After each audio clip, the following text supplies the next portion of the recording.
నమస్తే ఆదాబ్. ఈ వీడియోలో అటుకులు ఉప్మా ఎలా చేయాలో చూసేద్దాం. ఫస్ట్ అయితే అటుకుల్ని సోక్ చేసుకొని పెట్టుకోవాలి. అండ్ పక్కన బాండీలో తిరుమత గింజలు, దీంట్లో కర్రీ లీవ్స్ అండ్ ఆనియన్స్ అన్నమాట వేసుకొని ఫ్రై చేసేసుకోవడమే. దీంట్లో ఏంటంటే వెజ్జీతో అండ్ చికెన్తో అటుకులు ఉప్మా అనేది ఉంటుంది.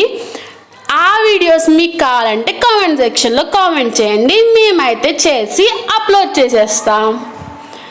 అండ్ నెక్స్ట్ ఏంటంటే మనం ఇందాక సోక్ చేసుకున్న అటుకులు ఉన్నాయి కదా, దాన్ని పిండుకొని తిరుమాతలో వేసుకోవాలి. ఇదేంటంటే చెప్పా కదా సింపుల్గా అటుకులు ఉప్మా, వెజ్జీస్తో చికెన్తో అవి వేరే వీడియోస్ ఉన్నాయి.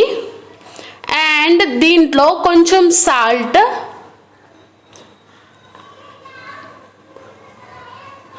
అండ్ ఇది కొబ్బరి కారం హోమ్ మేడ్, ప్రీవియస్ వీడియోస్లో మీకు చూపించా కదా మా నేటివ్ నుంచి తెచ్చుకున్నామని అది.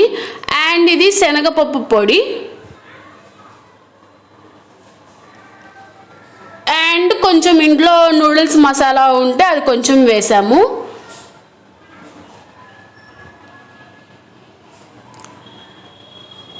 నెక్స్ట్ కొంచెం సాస్